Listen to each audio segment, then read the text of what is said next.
నా చిన్నప్పుడు రచన పల్లి నల్లనయ్య. నా చిన్నప్పుడు ఏకులు లేచిపోయి యాప పొలలతోనో నేరడు పొలలతోనో పళ్ళు తోముకునేవాళ్ళు. కొంతమంది అయితే పిడక్కచ్చితోనో మసిబొగ్గుతోనో పళ్ళు తోముకొని తాటిరేకులతో నాలుక మీద ఉన్న పాసిని గీసుకునేవాళ్ళు. మగవాళ్ళు అయితే నూతి దగ్గరే సేదలతోని నీరు తోడుకొని అక్కడే నీళ్లు పోసుకొని తానం చేసేవాళ్ళు. చలికాలంలో ఈ నీళ్ళు ఎచ్చగా ఉండేవి. ఎండిన పొల్లలతోనో పిడకలతోనో లేకపోతే చెరుకు తొక్కుతోనో 2 ఆయిలాయిల పొయ్యి మీద ఒక పొక్కల మీద తానంక సైట్లో నీరు మరగబెట్టేవాళ్ళు. రెండో పక్క పొక్కల మీద డికేషన్ని ఒక చిన్న తప్పేలలో మరగబెట్టేవాళ్ళు. పాలు సేరు లెక్క నమ్మేవాళ్ళు. ఊర్లో టీ షాప్ అతను బొగ్గుల పొయ్యి మీద టీ మరగబెట్టి ఎదురేసిన కారతో బొగ్గులను రాదేసేవాడు. స్టీల్ గలాసాల్లో కానీ గాజు గలాసాల్లో కానీ టీ ఇస్తే తాగేవాళ్ళు. అప్పుడప్పుడు కిరసనాయిల స్టవ్ వెలిగించి ఉప్మా చేస్తే ₹10 పేట నిండా ఇచ్చిన ఉప్మా తినేవాళ్ళం. అప్పుడు తూకమంతా 50 10 ఈస్డే. ఎవరైనా మేక గొర్రె వేస్తే మాంసాన్ని గిన్నెట్టుకొని జిబ్బితో ఉన్న కాటలో ఈస్డేస్తే తెచ్చేవాళ్ళు. ధాన్యం దంచి సెరిగేసి ఆ బియ్యంతోనే అన్నం వండేవాళ్ళు. 3 పూట్ల అన్నం తింటాడంటే ఆడు పెద్ద హనుమంతుడు అనమాట. ఉదయం సల్లంది, మధ్యాహ్నం కొంత అన్నం, మరి కొంత సోడాంబలి, పొద్దుగుంకే సమయంలో అలబొద్దు, రాత్రి 2 మెతుకులు తినేవాళ్ళు. మరీ లేనోళ్ళు అయితే పచ్చిధాన్యాన్ని ఉడకబెట్టి గడపలో ఆరేసి ఆరిన తర్వాత రోట్లో వేసి 3 రోకలతో ఒకరి రోకలు ఇంకొకరు తాగలకుండా లయబద్ధంగా దంచేసి సెరిగేసి వచ్చిన బియ్యంతోనే అన్నం వండేవాళ్ళు. నూకలు జావ చేసి తినేవాళ్ళు. ఇంకా లేనోళ్ళు అయితే సోలుని తిరగల్లో ఇసిరి వచ్చిన పిండితో అంబలు చేసి తినేవాళ్ళు. చిన్నపిల్లలకైతే బెల్లంతో సోడిపిండి సొక్కులుండి ఇచ్చేవాళ్ళు. ఆడవాళ్ళు అయితే మధ్యాహ్నం బియ్యంలో బెడ్లు ఏరుకోవడం, శనక్కాయలు ఒలుసుకోవడం, మిరపకాయలు దంచుకోవడం చేసేవాళ్ళు. ధాన్యాలు, సోళ్ళు, ఊదలు, సాములు, సజ్జలు అన్నీ రోట్లోనే దంచేవాళ్ళు. పచ్చళ్ళన్నీ రుబ్బు రోట్లోనే రుబ్బేవాళ్ళు. కుడుములు, గోధుమ ఒక ఉప్మా, అట్లు అప్పట్లోనే తిప్పినీలేవన్నమాట. రాత్రిపూట అడుక్కునేవాళ్ళు. మాధవ కావడం తల్లి అని ఇంటి ముందు నిలబడితే వాళ్ళకి అన్నం కూర వేసేవాళ్ళు. రైలు పెట్టిలాంటి ఇంట్లో గడపలో కొందరు, మధ్యంట్లో కొందరు, వంటింట్లో కొందరు రాత్రిపూట పడుకునేవాళ్ళు. జ్వరం వస్తే డాక్టర్ నాడిని చూసి నూకలు తినమని ఏవో మాత్రలు ఇచ్చాడు. అతగాని తగ్గిపోద్దని భుజం మీద నిమిరినప్పుడు సంగూరు జబ్బు అక్కడే తగ్గిపోయేది. పుస్తకాలకి ఎవడైతే అట్లవి ఇవి వేసి నలపకుండా ఉంచుతాడో వచ్చే సంవత్సరానికి ఆ పుస్తకాలని సగం రేటుకే కొనడానికి ముందుగానే బుక్ చేసుకునేవాళ్ళు.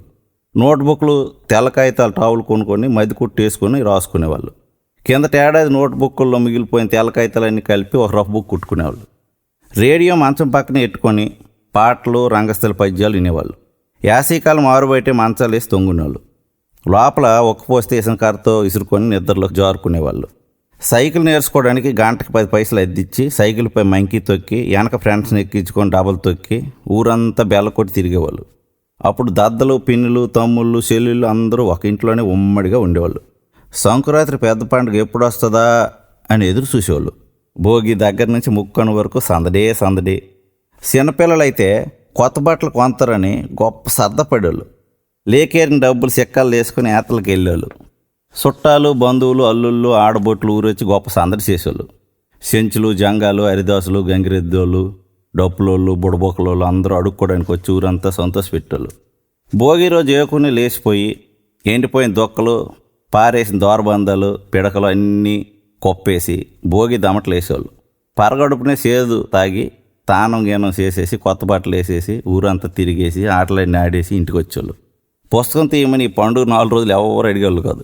సంక్రాంతి రోజు అయితే ఏకునే లేచిపోయి తలంటి స్నానం చేసేసి పెద్దలకు బట్టలు మడపాలు పెట్టేసి మొక్కేసి పేరంటాలను పిలిచేసి వాళ్ళకి వాయినాలు ఇచ్చేసి అడుక్కున్న వాళ్ళకి తునబ పనము ఇచ్చేసి మధ్యాహ్నం జంగాలతో పెద్దలను పొగిడించుకునేవాళ్ళు.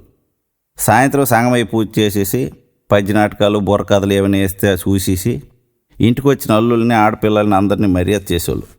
కనుమ రోజు పాడి పంటలకు మూలమైన ఆవుల్ని, ఎద్దుల్ని, పెయ్యల్ని పూజించి కోడినో గోరినో వేసేసి కుడుములతో చితకలు తినేవాళ్ళు. సాయంత్రం రకరకాల పిండి వంటలతోని ఊరంతా గుమగుమలాడేది. రాత్రి ఆటపాటలతో తిన్నది అరిగినంత వరకు గెంతులు వేసేవాళ్ళు.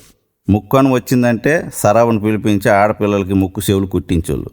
పిండి వంటలతో చక్కగా విందు ఆరగించి దగ్గరలో నూరలో జరిగే యాత్రలకు వెళ్ళేవారు. ఇంటికి వచ్చిన ఆడపిల్లలు మళ్ళీ వాళ్ళ ఇంటికి వెళ్ళే ముందు బట్టలు పెట్టి అల్లుళ్ళకి పండగ కట్నం ఇచ్చేవారు. వారు ఇల్లు వదిలి వెళ్ళిపోతారంటే చాలా బాధపడేవాళ్ళు. ఇప్పుడైతే ప్రతి సంవత్సరం పండగ శోభ అయితే తగ్గుతుంది. రాత్రి అయితే అందరూ తలుపులు వేసుకొని టీవీలు కతుకుపోతాండ్రు. బయట మాట మంతి ఏటి లేదు, బాగోగులు ఏటి అడగడం లేదు. కుర్రోళ్ళు అయితే సెల్ ఫోన్లకు బానిసై షార్ట్లు చూసుకుంటాండ్రు. ఎప్పుడు ఈ గోల ఉండనే ఉంటుంది. ఈ పండుగ 4 రోజులైనా భోగి, సంక్రాంతి, కనుమ, ముక్కనుమ పూర్వవైభవంతో చేసేసుకుందాం. ఏటంటారు?